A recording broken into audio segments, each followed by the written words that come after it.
conveys heartfelt condolences to the Prime Minister of Malaysia following the passing of Abdullah Ahmad Badawi, the former Prime Minister of Malaysia. The Maldives formally inaugurates first resident embassy in Turkey, a milestone that underscores the growing diplomatic ties between the two nations. The Ministry of Islamic Affairs announces 50 scholarship opportunities through the Zakat Fund to seek higher studies in Maldives and abroad.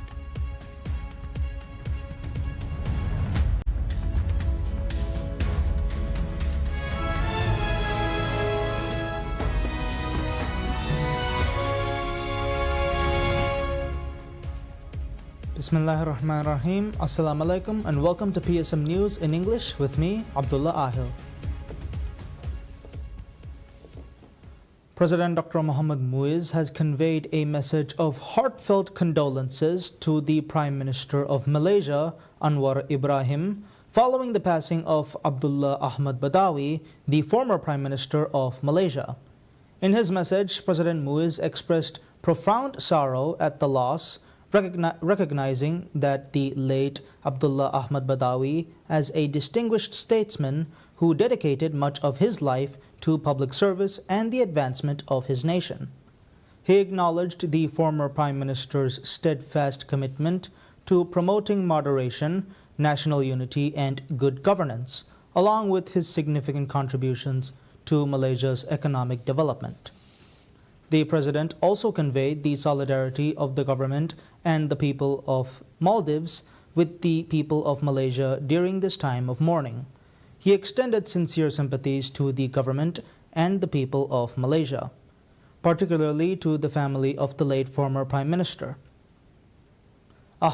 Abdullah Ahmad Badawi served as Malaysia's fifth Prime Minister from 2003 to 2009. His leadership focused on progressive Islamic values, economic growth, and national cohesion.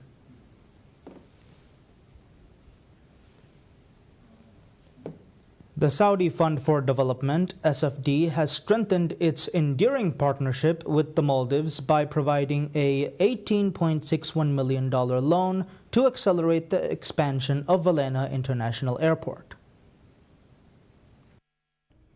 The agreement was formalized at a signing ceremony at the President's office by Minister of Finance and Planning, Musa Zamir, while Chief Executive Officer of Saudi Fund for Development, Sultan bin Abdulrahman Al Murshid, signed on behalf of the Saudi institution. With additional funding in place, the Finance Ministry has expressed optimism regarding the project's accelerated timeline, highlighting its potential to generate profound economic benefits for the Maldives. Upon completion, Finance Ministry stated the expanded airport is set to transform the nation's connectivity by accommodating a greater number of tourists and airlines. This funding is projected to significantly bolster tourism and commerce, catalyzing growth in related industries. The ministry added that as a linchpin of the Maldivian economy, tourism sector is expected to further strengthen its contribution to the nation's gross domestic product. This collaboration builds on a long-standing relationship between the Maldives and the Saudi Fund for Development.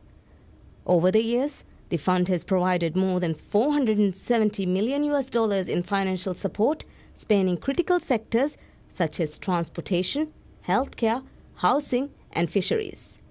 The SFD's recent pledge of $150 million in May 2024 exemplifies its dedication to the Maldives' development. Of this total, $100 million was directed towards advancing Valena International Airport's expansion, reinforcing efforts to elevate tourism infrastructure. The remaining $50 million was allocated for healthcare development, a priority that includes constructing 3 hospitals to enhance medical services across the country. Since its establishment in 1974 by the Kingdom of Saudi Arabia, SFD has advanced its mission of fostering sustainable growth in developing nations. By facilitating access to soft loans and grants, the institution has channeled resources towards sectors integral to economic and social progress, including infrastructure, healthcare, education, and energy. The Maldives has launched a new housing project with support from the Saudi Fund for Development, a key initiative aimed at tackling the growing demand for affordable homes. The $25 million project, officially initiated on the 14th of April, will see the construction of 400 housing units in Holomale Phase 2. The project was launched at a ceremony attended by the CEO of the Saudi Fund, Sultan Abdulrahman Al Murshid, and the Minister of Finance and Planning, Musa Zamir. The Ministry of Construction, Housing and Infrastructure is currently in the process of selecting a consultancy firm with the goal of breaking ground by the last quarter of this year. Officials described the project as a flagship part of President Dr. Mohammad Muizz's housing roadmap. The administration says it is committed to providing sustainable and affordable housing solutions that will help reduce congestion in Male and improve living standards across the country. The Saudis' fund support reflects a long-standing development partnership with the Maldives. To date, the fund has assisted 40 projects through 17 loans, totaling nearly $488 million. These have spanned key sectors such as housing, infrastructure, education, healthcare, and utilities. Looking ahead, President Muizz has declared 2025 as a turning point for the country's housing sector. The government's vision is for every citizen to have access to land or housing under social housing schemes by the end of his term.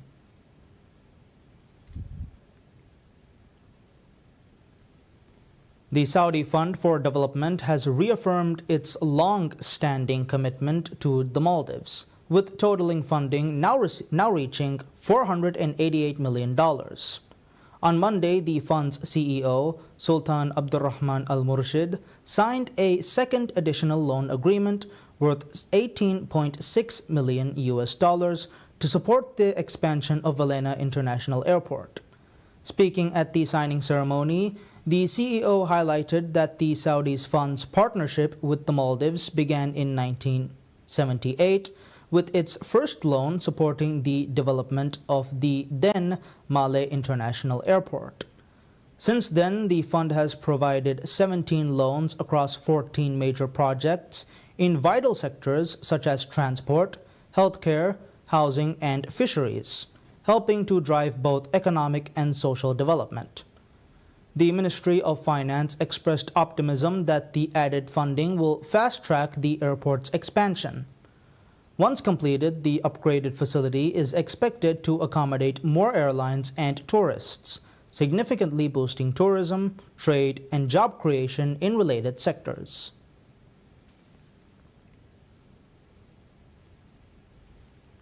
The Maldives formally inaugurates its first resident embassy in Turkey, a milestone that underscores the growing diplomatic ties between the two nations and signals a phase of bilateral engagement. The inauguration ceremony held in Turkey brought together senior officials from both governments. In attendance were Dr. Abdullah Khalil, Maldives Minister of Foreign Affairs, Mehmet Nuri Ersoy, Turkey's Minister of Culture and Tourism, and Lieutenant General retired Abdullah Abdul Latif, Maldivian ambassador to Turkey. The establishment of the embassy is a historic achievement, the Maldives Foreign Ministry said, reinforcing the two nations' commitment to deepening cooperation. Minister Khalil described the diplomatic mission as a vital link in advancing economic collaboration, strengthening cultural exchange, and fostering closer ties between their citizens. The embassy is expected to serve as a key institution in fostering mutual prosperity, enhancing cultural ties, and deepening understanding between the Maldives and Turkey, he said. In addition to its diplomatic responsibilities, the ministry said the embassy will oversee the implementation of Maldivian foreign policy and provide critical consular services to citizens residing in Turkey. Minister Khalil noted that Maldivians seeking consular assistance would benefit from a more streamlined support system, easing logistical challenges for those living in or visiting Turkey. Minister Ersoy pointed to the long-standing ties between the two nations and the steady expansion of cooperation across key sectors, including tourism, culture, economy, and education. With Turkey emerging as a preferred destination for Maldivians pursuing leisure and higher education, the presence of a resident embassy is expected to further facilitate these exchanges.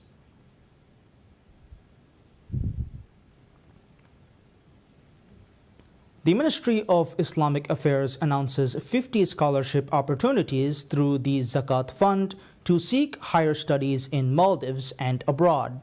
The scholarships were officially announced at a ceremony held at the Islamic Center. Out of the 50 scholarships offered by the Zakat Fund, 20 opportunities have been designated to study within the Maldives, while 30 opportunities are available for study abroad. The Ministry of Islamic Affairs said 13 out of the 30 international scholarships are special scholarships for higher education. The local scholarships are open for courses offered by the Maldives National University, MNU, and the Islamic University of Maldives, IUM. These include Master of Arts in Quranic Sciences, 6 scholarships, Master of Islamic Revealed Knowledge, Leadership and Administration, 3 scholarships, Executive Masters in Islamic Finance, 5 scholarships, Master of Arts in Sharia, 3 scholarships, and Master of Arts in Islamic Studies, 3 scholarships. The Zakat Fund has opened the opportunity to study abroad in Malaysia, Brunei, Saudi Arabia, Egypt, and SAARC countries for international scholarships.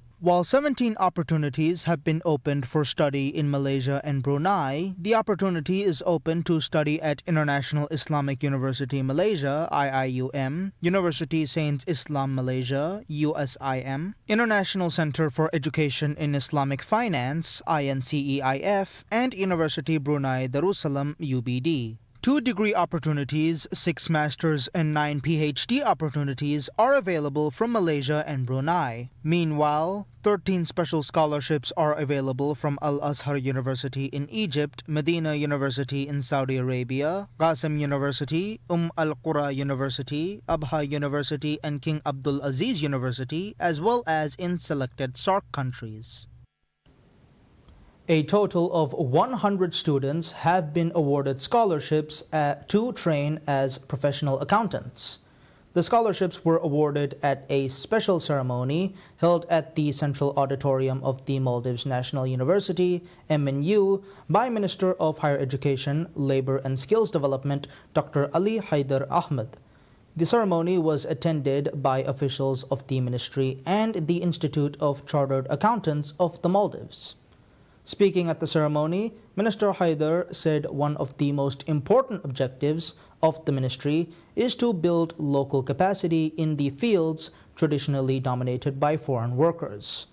In his speech, the minister also noted that although the government provided a significant number of scholarship opportunities in recent years, only a few students successfully complete the course. He urged all scholarship recipients to see their studies through to the end.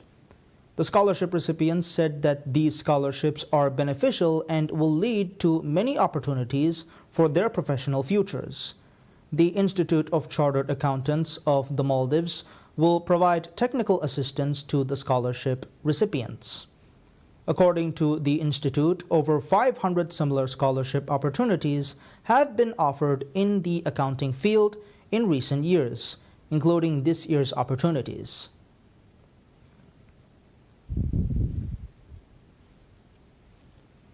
Foreign nationals holding foreign licenses will now be required to pass a driving test before being allowed to drive in the Maldives. At a press conference held at the President's office, the Minister of Transport and Civil Aviation, Mohammed Amin, noted that previous regulations had allowed foreign license holders to drive in the Maldives under a relaxed policy. He noted that local licenses were even issued to foreign license holders for durations that exceeded the validity of their foreign licenses. However, under the new policy, foreigners will only be issued driving permits in the Maldives for the same duration as their foreign licenses. The minister said that their licenses will be issued only after the completion of the driving assessment required to obtain a license, similar to the process required for local applicants.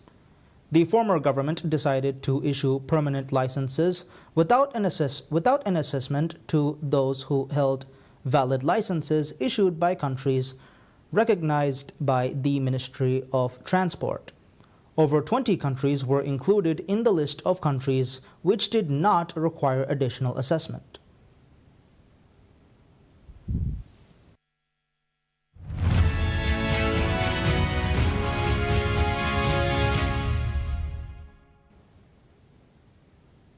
An insight into the business world, Asian shares ended mostly higher after the White House exempted smartphones and computers from reciprocal U.S. tariffs, although caution prevailed as President Donald Trump warned levies were still likely. Japan's Nikkei added 1.9% at closing after fluctuating wildly in recent days in response to the changing tariff news. Hong Kong's benchmark Hang Seng Index rose 2.4% after an 8.5% loss last week. The Hang Seng Tech Index added 2.3%.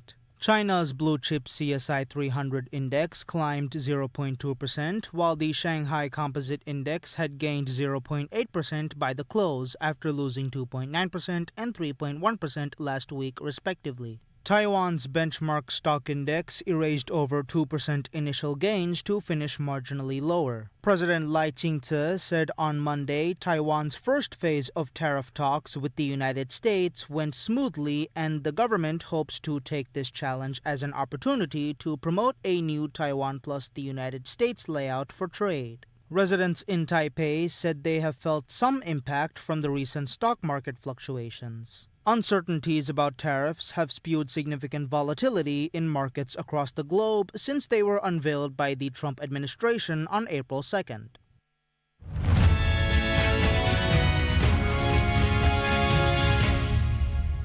Palestinians gather next to a large fragment of a missile launched from Yemen towards Israel after it was found in a field near Hebron in the Israeli-occupied West Bank.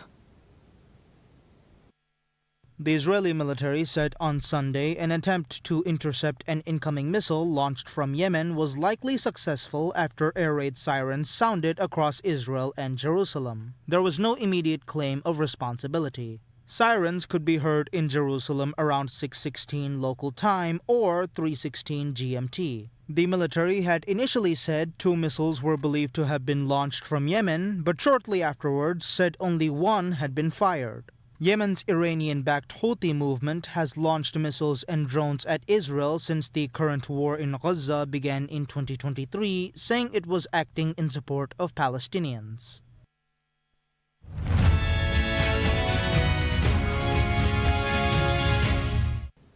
Moving on to sports, Ducati's Marc Marquez returns to the top step of the podium with the victory at the Qatar Grand Prix, despite suffering damage to his bike in a collision with his brother Alex on the first lap. Marc, who had taken his 4th straight pole with a lap record as well as a 4th sprint victory on Saturday, won at the Lusail International Circuit for the first time since 2014. Red Bull KTM's Maverick Viñales was second, pending an investigation for tire pressure infringements, while Ducati's Francesco Bagnaia came third ahead of VR46 Racing's Franco Morbidelli, who briefly led the race early on. Victory moved Marc up to 123 points at the top of the riders' standings, 17 points ahead of Alex, while Bagnaia is third on 97 points. Marc had another perfect start off the line to take the lead into turn 1, but contact with Gresini Racing's Alex led to damage on the back of Marc's bike, and Morbidelli, who had started 4th on the grid, capitalized to surge into the lead. Alex did not fare any better, and the Spaniard was involved in another collision, this time with VR46 Racing's Fabio Di Gianantonio, which saw both riders lose positions. Alex immediately put his hand up to apologize, and the stewards gave him a long lap penalty that dropped him down to 12th, putting an end to any hopes of a podium, having finished second in every sprint and race this season.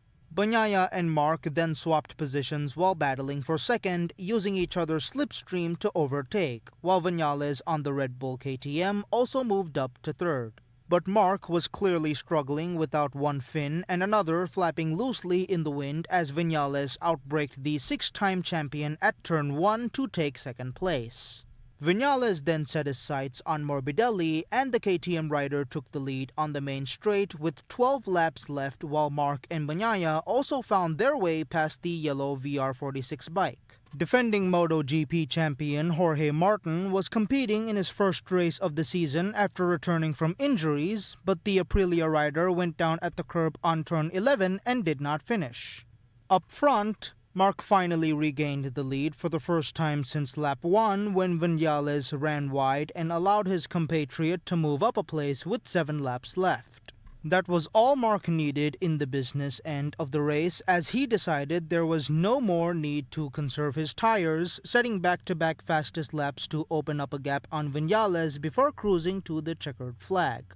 In Moto2, Aaron Sanet of Fantic Racing took the checkered flag, whilst Angel Piquieres, Frinza MT Helmets MSI, was victorious in Moto3.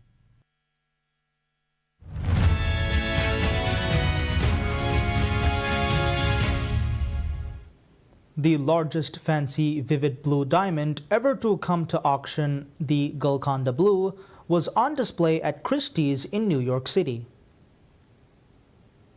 Weighing 23.24 carats, the pear-shaped gemstone will headline the auction house's magnificent jewels sale next month. Blue diamonds have boron in them. They are electroconductive diamonds. You can run electricity through a blue diamond, but it's the boron that turns it blue. And the more boron the stone has, the darker it gets. This is a vivid blue diamond, which is the classification that the Gem Institute of America gives to the darkest blue diamonds that are ever created in nature. India was once the world's principal producer of diamonds. Stones from the Golconda mines were known for their high degree of transparency and for their variety of colors. The blue diamond gets its color from boron. The Gem Institute of America classifies the Golconda Blue as a vivid blue diamond, Kadakia said, a name that it gives to the darkest blue diamonds that are ever created in nature. Golconda was a very special mine in that it was the first mine known to have produced diamonds. This was before South Africa, this was before Russia, this was before Indonesia, this was before Argyle. And what's special is that most of the mines that are in production today create diamonds of a certain color. Some will create just white diamonds, some will create just pink diamonds, some create blue diamonds. Golconda created diamonds of every color under the sun. The live sale will take place in Geneva, Switzerland on May 14 at the Four Seasons. That's all the news we have for today. We will be back with any further updates. Until then, I'm Abdullah Ahil from PSM News.